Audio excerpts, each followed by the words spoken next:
Halo teman-teman, bertemu lagi di Pestolair Studio. Pada video kali ini kita akan melihat dan membahas tentang 5 teknologi masa kini yang bisa digunakan di mobil jadul alias zaman dulu. Penasaran? Yuk langsung saja. Teknologi masa kini sudah sangat berkembang khususnya pada industri otomotif. Banyak perangkat-perangkat yang telah diciptakan untuk lebih memudahkan pengendara dalam mengendarai mobilnya. Selain itu, teknologi ini pun dimaksudkan untuk menambah kinerja dari mobil itu sendiri. Selain sebagai perangkat primer yang berfungsi sebagai perangkat keselamatan, perangkat-perangkat berikut juga digunakan sebagai perangkat tersier karena hanya sebagai pelengkap ataupun hiburan semata saat berkendara. Namun, apapun fungsi dan manfaat yang ditawarkan, tentunya semua tetaplah mahakarya yang patut kita apresiasi.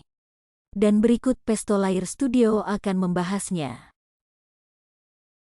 1. Head Unit System. Audio head unit adalah perangkat visual dan audio yang lebih mirip gadget. Perangkat ini sangat digandrungi karena menjadi fitur hiburan di dalam mobil, terutama audio head unit versi Android. Fasilitas yang disediakan dalam head unit Android antara lain stasiun radio, pemutar CD/DVD, memutar musik dari USB maupun Bluetooth yang terkoneksi pada smartphone. Tak hanya itu, head unit Android juga bisa membantu pengendara dalam hal navigasi atau penunjuk arah. Saat ini ada banyak merek, ukuran, dan spesifikasi untuk teman-teman yang mau beralih menggunakan perangkat ini. Tentunya disesuaikan dengan kebutuhan teman-teman. Dari banyak jenis dan merek audio head ini, tentunya memiliki fitur dan keunggulannya masing-masing. Seperti audio head Nakamichi NA3102i Android 9 inch. Perangkat ini selain dilengkapi koneksi 4G, Wi-Fi, Bluetooth, dan USB, juga dilengkapi sistem kontrol roda kemudi.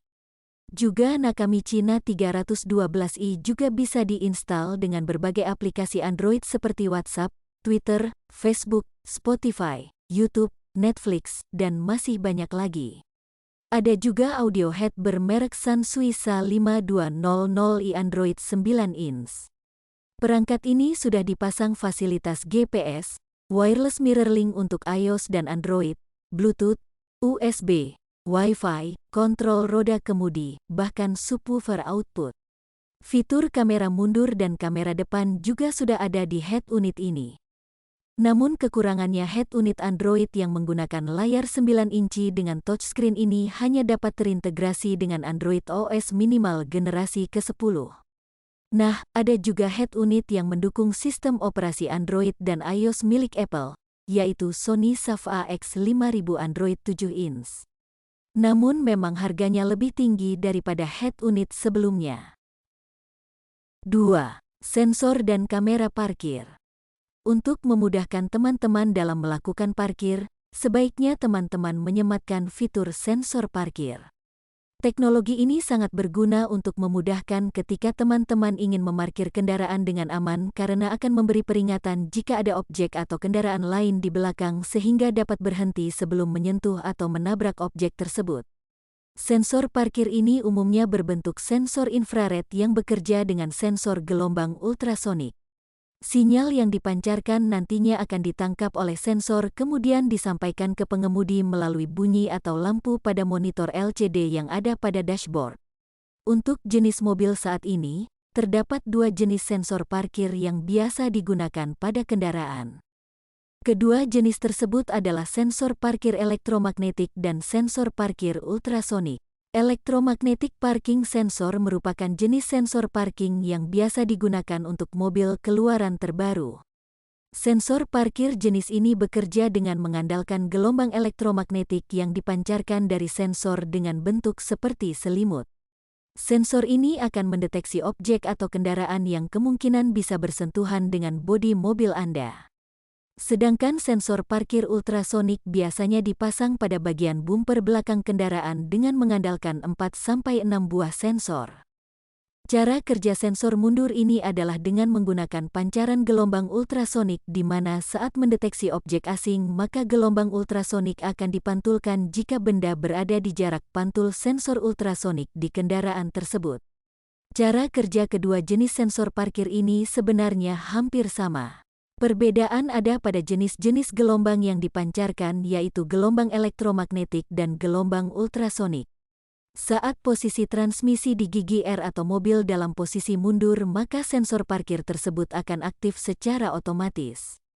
Secara umum, alarm sensor parkir akan berbunyi pada jarak 1,5 meter. Pada jarak 0,5 meter atau kurang, sensor akan berbunyi lebih keras untuk memberi peringatan kepada pengemudi. Tujuannya agar pengemudi lebih berhati-hati dan bisa menghindari tabrakan dengan objek tersebut. Sensor parkir juga sangat bermanfaat untuk pengemudi yang memiliki kepekaan kurang terhadap jarak di sekitarnya, khususnya saat ingin memarkir di tempat yang sempit. Dengan teknologi ini, akan memudahkan pengemudi untuk memarkir kendaraan pada tempat yang gelap atau sempit. 3. Spion otomatis. Spion otomatis terbagi menjadi dua jenis, yaitu spion elektrik dan retractable. Namun dari kedua jenis tersebut, apa perbedaannya? Spion elektrik sendiri sesungguhnya lebih ke bagian kacanya. Dalam artian, spion yang kacanya bisa digerakkan secara elektronik hanya dengan menekan tombol 4 arah yang tersedia di dashboard mobil. Alhasil untuk visibilitas berkendara, terutama untuk pandangan ke belakang, bisa dengan mudah disesuaikan. Beda lagi dengan spion retractable, di mana pada retractable atau retract, spion bisa menutup secara otomatis ketika mobil parkir, dapat pula menutup saat pengemudi menekan tombol. Biasanya spion retractable berfungsi ketika kita parkir di pinggir jalan sempit. Spion yang terlipat tentu tidak terlalu makan badan jalan.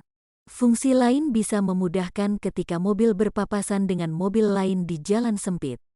Pengemudi bisa dengan mudah menutup spion hanya dengan menekan tombol, sehingga tidak perlu takut spion bersinggungan dengan milik mobil lain.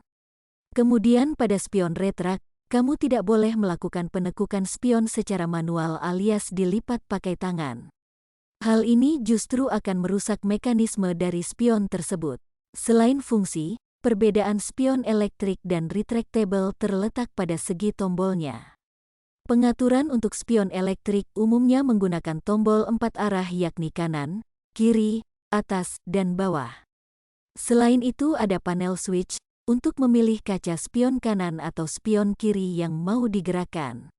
Sedangkan mobil yang sudah ditambahkan fitur spion retractable memiliki satu tombol saja.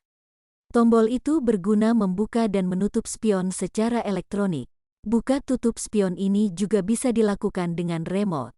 Dalam artian, ketika mobil dikunci dari luar dengan remote, maka spion otomatis akan melipat ke dalam. Begitu sebaliknya, ketika remote ditekan untuk membuka pintu, spion akan terbuka secara otomatis. Usai tahu perbedaan spion elektrik dan retractable, kamu bisa menggunakan keduanya dalam satu mobil. Adapun keunggulan dari spion elektrik adalah mobil yang menggunakan electric mirror adalah kamu bisa menyesuaikan sudut pandang dengan spion hanya dengan menekan tombol. Coba bayangkan jika pengaturan spion dilakukan secara manual. Kamu harus membuka kaca mobil terlebih dulu, kemudian membetulkan posisi spion agar visibilitas ke belakang lebih baik. Persoalan timbul lebih parah kalau yang ingin diatur adalah spion kiri atau di sisi bangku penumpang. Agak sulit untuk pengemudi mengaturnya sendirian, karena jangkauan tangan dari tempat duduk pengemudi mungkin tidak terlalu jauh sampai ke spion kiri. Berbeda jika aktivitas ini dilakukan secara elektronik, pastinya pengaturan spion jadi sangat mudah. Di mana bisa dilakukan kapan saja dan dapat dilakukan secara lebih efektif, tinggal tekan tombol. Sedangkan keunggulan dari spion retractable tidak lain adalah mempermudah pelipatan spion. Hanya dengan menekan tombol, maka spion akan tertutup secara otomatis. Spion retract dapat mempermudah pengguna mobil dalam berkendara, karena bisa dilipat dari dalam. Khususnya saat berpapasan dengan mobil lain di jalan sempit atau saat sedang parkir di pinggir jalan. Dengan kemampuannya yang retractable, spion bisa dibuka tutup dari dalam mobil hanya dengan menekan tombol.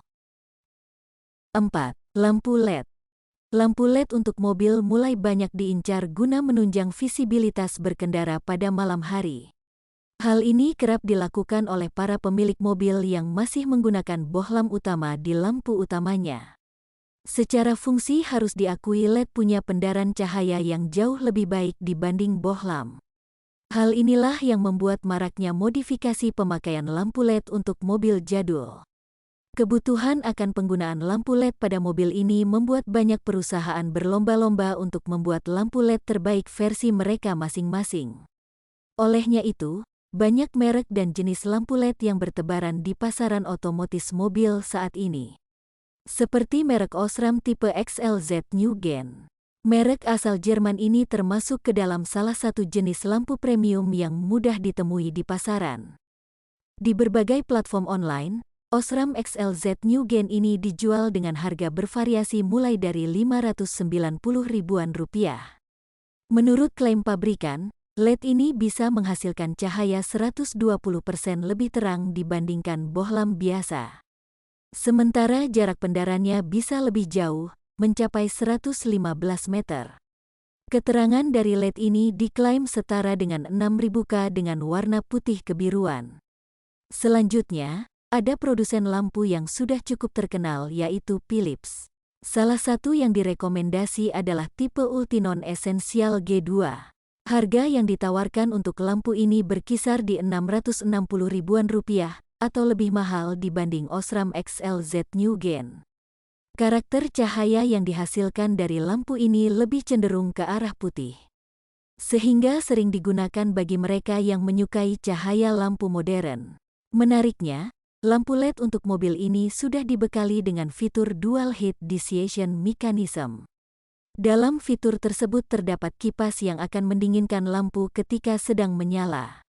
Pendaran cahaya yang dihasilkan setara dengan 6500 K. Produsen asal Belanda ini memberi jaminan jika lampu tersebut punya daya tahan hingga pemakaian 1.500 jam. Artinya, walaupun harganya mahal tetapi produk ini cukup awet digunakan. Namun, Philips Ultinon Pro 9000 yang mana merupakan tipe tertinggi dari Philips. Harga jualnya pun terbilang cukup mahal, yakni ada di angka 1,8 jutaan rupiah. Harga itu pun biasanya ditawarkan di toko-toko online. Philips Ultinon Pro 9000 memiliki cut-off cahaya yang sangat rapi. Jika lampu menyala dan dilihat dari dalam kabin maka akan terdapat garis lurus secara horizontal. Cut-off ini yang diklaim tidak akan menyilaukan pengendara dari arah depan. Selain itu, cahaya yang dihasilkan dari lampu juga tidak akan terlalu panas. Daya tahan lampu ini juga jauh lebih panjang mencapai 60.000 jam pemakaian. Pendaran cahaya yang dihasilkan punya karakter putih tajam 6500 K dan cocok dengan segala jenis mobil. 5. Ban RFT. Saat ini teknologi ban mulai berkembang lebih canggih. Kendaraan bisa tidak membawa ban serep lantaran pakai ban yang disebut Run Flat Tire, RFT. Dijelaskan sebelumnya, RFT adalah ban yang tahan digunakan meski sudah bocor. Artinya, Anda tetap bisa menjalankan mobil dalam kecepatan dan jarak maksimal tertentu meski ban dalam keadaan kempis atau bocor. Jadi, pengendara bisa berjalan dengan aman sampai ke bengkel untuk mengganti ban atau setidaknya menuju tempat yang lebih aman. Namun menggunakan ban jenis ini, tentu ada untung dan ruginya. Kelebihan menggunakan ban ini antara lain: A. Pengendara tidak perlu mengganti ban saat kondisi berbahaya. Misalnya, kalau ban biasa bocor dan kehilangan tekanan angin, maka pengendara harus segera ke pinggir jalan untuk mengganti ban. Hal ini mungkin lebih berbahaya lantaran pengendara yang mengganti ban di pinggir jalan berpotensi terserempet kendaraan lain. Kalau pakai RFT dan bannya bocor, pengendara tetap bisa menjalankan mobilnya ke tempat yang lebih aman atau menuju bengkel untuk mengganti ban. B. Dalam situasi ban kehilangan tekanan angin, ban jenis RFT lebih stabil daripada ban konvensional. Karena ban RFT dibuat untuk membantu pengendara ketika ban tidak memiliki tekanan udara. Ban RFT akan membantu pengemudi untuk mempertahankan kontrol yang lebih baik dalam situasi ban kehilangan udara. C. Kalau pakai ban RFT, maka bobot mobil jadi lebih ringan. Alasannya, karena ban RFT biasanya tak memerlukan ban serep. Jadi, mobil tak perlu menambah beban dengan membawa ban serep, dongkrak, atau kunci-kunci pembuka roda. D. Kalau bobot mobil lebih ringan, efisiensi bahan bakar kendaraan menjadi lebih maksimal. Sedangkan kekurangan jika menggunakan ban jenis ini, antara lain, 1. Karena bisa dijalankan dengan aman meski sudah bocor, mobil dengan ban RFT tak perlu ban serep. Sementara saat ini, peraturan di Indonesia menurut Undang-Undang N. 22 Tahun 2009 tentang Lalu Lintas dan Angkutan Jalan mewajibkan mobil yang beredar di jalan raya untuk membawa ban serep. Menurut peraturan itu, ada sanksinya kalau mobil tidak membawa ban serep. 2. Ban jadi lebih keras. Karena ban RFT didesain dengan dinding samping yang kaku sehingga membuat perjalanan jadi lebih keras di jalan bergelombang. Kalau mobil sudah dilengkapi dengan ban RFT dari pabriknya, biasanya produsen mobil memilih suspensi yang sesuai untuk mengimbangi ban yang lebih keras. 3. Tapak ban RFT cepat habis dibanding ban konvensional. Menurut studi dari JD Power, pengguna ban RFT rata-rata periode penggantian ban lebih cepat dibanding yang pakai ban konvensional. Pendapatnya beda berdasarkan alasannya, tapi ada satu teori yang mengatakan produsen ban memasang senyawa tapak lunak pada ban RFT untuk mengurangi efek perjalanan lebih keras di jalan bergelombang. Karena senyawa lebih lunak membuat umur tapak lebih pendek. 4. Harga ban RFT lebih mahal. Karena konstruksinya yang berbeda dari ban konvensional, model RFT umumnya akan lebih mahal 20–30%. 5. Kalau ban RFT sudah bocor, disarankan segera diganti daripada diperbaiki. Sebab, durabilitas ban RFT yang sudah bocor akan melemah kalau diperbaiki. Berbeda dengan ban konvensional yang kalau bocor bisa ditambal sampai batas tertentu.